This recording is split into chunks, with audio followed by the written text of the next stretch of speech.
शांताकारं भुजंगशयनं पद्मनाभं सुरेशं विश्वाधारं गगनसदृशं मेघवर्णं शुभांगं लक्ष्मीकान्तं कमलनयनं योगिभिध्यानगम्यं वन्दे विष्णुभवभयहरं सर्वलोकैकनाथं। मंगलम भगवान विष्णु मंगलम गरुड़ध्वज मंगलम पुंडरीकाक्ष मंगलाय तनोहरि। ओम नमो भगवते वासुदेवाय। आज का दिन आप सभी के लिए मंगलमय हो। सावन महीने में प्रतिदिन श्रीमद् भागवत महापुराण की कथा का श्रवण करने से जीवन में होने वाली अज्ञान व पाप कर्मों से छुटकारा मिलता है, साथ ही 1000 गोदान के बराबर पुण्य की प्राप्ति होती है। हमारे चैनल पर आप प्रतिदिन श्रीमद् भागवत महापुराण की कथा का श्रवण कर सकते हैं। साथ ही इस चैनल पर सावन मास में आने वाली सभी व्रतों की कथा और व्रत से संबंधित जानकारी भी व्रत से पहले उपलब्ध करा दी जाती है। इसलिए हमारे चैनल को अवश्य सब्सक्राइब करें, साथ ही बेल आइकन को भी दबा दें और कथा अच्छी लगे तो लाइक अवश्य करें। अब आइए सुनते हैं सावन मास कथा का 28वां अध्याय। श्री सुखदेव जी कहते हैं, परीक्षित, तुम्हारी परदादी कुंती इस प्रकार अपने सगे संबंधियों और अंत में जगदीश्वर भगवान श्री कृष्ण को स्मरण करके अत्यंत दुखित हो गई। अक्रूर जी और विदुर जी दोनों ही सुख और दुख को समान दृष्टि से देखते थे। दोनों यशस्वी महात्माओं ने कुंती को उसके पुत्रों के जन्मदाता धर्म, वायु आदि देवताओं की याद दिलाई और यह कहकर कि तुम्हारे पुत्र अधर्म का नाश करने के लिए ही पैदा हुए हैं, बहुत कुछ समझाया बुझाया और संतावना दी। अक्रूर जी जब मथुरा जाने लगे तब राजा धृतराष्ट्र के पास आए। अब तक यह स्पष्ट हो गया था कि राजा अपने पुत्रों का पक्षपात करते हैं और भतीजों के साथ अपने पुत्रों का सा बर्ताव नहीं करते। अब अक्रूर जी ने कौरवों की भरी सभा में श्री कृष्ण और बलराम जी आदि का हितैषिता से भरा संदेश का सुनाया।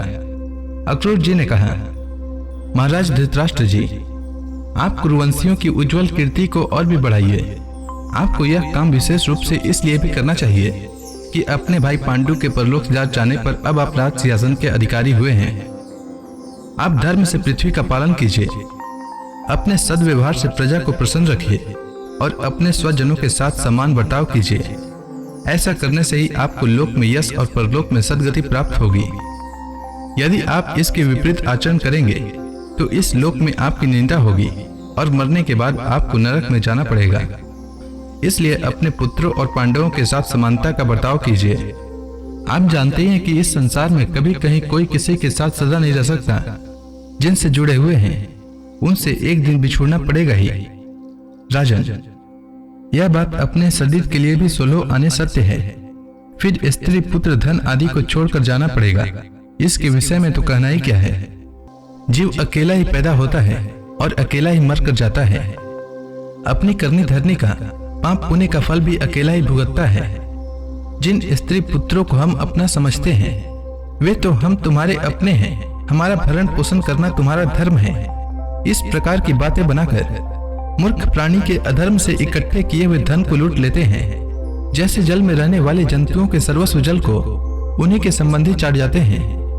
यह मूर्ख जीव जिन्हें अपना समझकर अधर्म करके भी पालता पोसता है, वही प्राण, धन और पुत्र आदि इस जीव को असंतुष्ट छोड़कर ही चले जाते हैं। जो अपने धर्म से विमुख है, सच पूछे तो वह अपना लौकिक स्वार्थ भी नहीं जानता।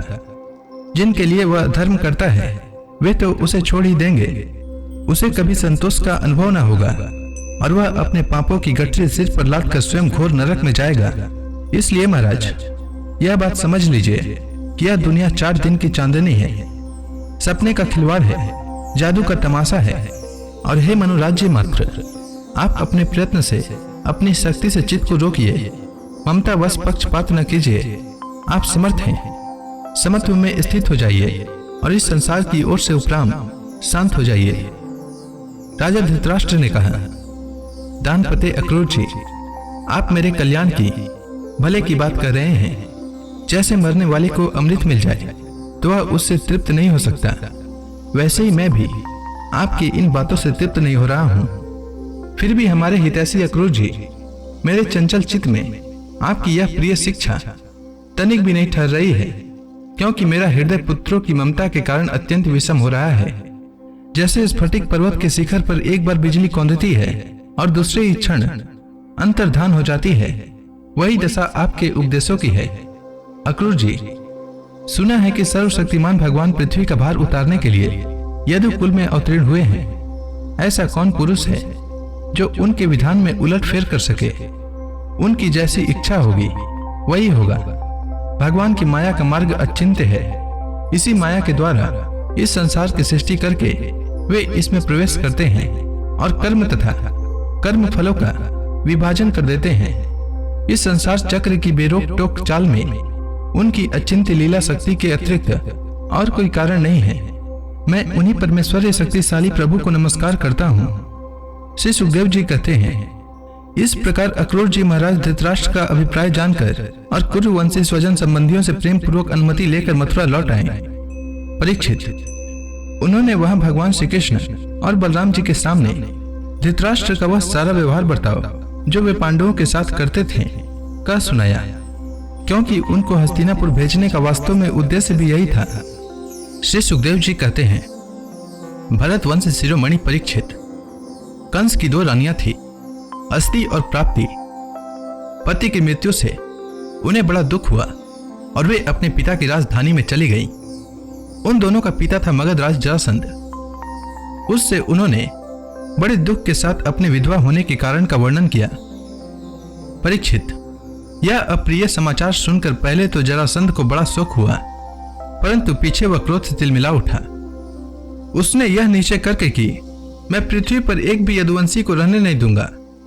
युद्ध की बहुत बड़ी तैयारी की और 23 अक्षौहिणी सेना के साथ यदुवंशियों की राजधानी मथुरा को चारों ओर से घेर लिया। भगवान श्री कृष्ण ने देखा जरासंध की सेना क्या है, उमड़ता हुआ समुद्र है। उन्होंने यह भी देखा कि उसने चारों ओर से हमारी राजधानी को घेर ली है और हमारे स्वजन और पूर्ववासी भयभीत हो रहे हैं। भगवान श्री कृष्ण पृथ्वी का भार उतारने के लिए ही मनुष्य का सा वेश धारण किए हुए हैं। अब उन्होंने विचार किया कि मेरे अवतार का क्या प्रयोजन है और इस समय इस स्थान पर मुझे क्या करना चाहिए। उन्होंने सोचा, यह बड़ा अच्छा हुआ कि मगध राज जरासंध ने अपने अधीनस्थ नरपतियों की पैदल, घुड़सवार, रथी और हाथियों से युक्त कई अक्षौहिणी सेना इकट्ठी कर ली है। यह सब तो पृथ्वी का भार ही जुटकर मेरे पास आ पहुंचा है। मैं इसका नाश करूंगा, परंतु अभी मगध राज जरासंध को नहीं मारूंगा, क्योंकि वह जीवित रहेगा तो फिर से असुरों की बहुत बड़ी सेना इकट्ठी कर लाएगा। मेरे अवतार का यही प्रयोजन है कि मैं पृथ्वी का बोझ हल्का कर दूं, साधु जनों की रक्षा करूं और दुष्ट दुर्जनों का संहार करूं। समय समय पर धर्म रक्षा के लिए और बढ़ते हुए अधर्म को रोकने के लिए मैं और भी अनेकों शरीर ग्रहण करता हूं। परीक्षित, भगवान श्री कृष्ण इस प्रकार विचार कर ही रहे थे कि आकाश से सूर्य के समान चमकते हुए 2 रथ आ पहुंचे। उनमें युद्ध की सारी सामग्रियां सुसज्जित थी और 2 सारथी उन्हें हाँक रहे थे। इसी समय भगवान के दिव्य और सनातन आयुध भी अपने आप वहां आकर उपस्थित हो गए। उन्हें देखकर भगवान श्री कृष्ण ने अपने बड़े भाई बलराम जी से कहा, भाई जी, आप बड़े शक्तिशाली हैं। इस समय जो यदुवंशी आपको ही अपना स्वामी और रक्षक मानते हैं, जो आपसे ही सनात हैं, उन पर बहुत बड़ी विपत्ति आ पड़ी है। देखिए, यह आपका रथ है और आपके प्यारे आयुध हल मुसल भी आ पहुंचे हैं। अब आप इस रथ पर सवार होकर शत्रु सेना का संहार कीजिए और अपने स्वजनों को इस विपत्ति से बचाइए। भगवान, साधुओं का कल्याण करने के लिए ही हम दोनों ने अवतार ग्रहण किया है। अतः अब आप यह 23 अक्षौहिणी सेना पृथ्वी का विपुल भार नष्ट कीजिए। भगवान श्री कृष्ण और बलराम जी ने यह सलाह करके कवच धारण किए और रथ पर सवार होकर वे मथुरा से निकले। उस समय दोनों भाई अपने अपने आयुध लिए हुए थे और छोटी सी सेना उनके साथ साथ चल रही थी। श्री कृष्ण का रथ हाँक रहा था दारुक। पुरी से बाहर निकलकर उन्होंने अपना 5 जन्य शंख बजाया। उनके शंख की भयंकर ध्वनि सुनकर शत्रु पक्ष की सेना के वीरों का हृदय डर के मारे थर्रा उठा।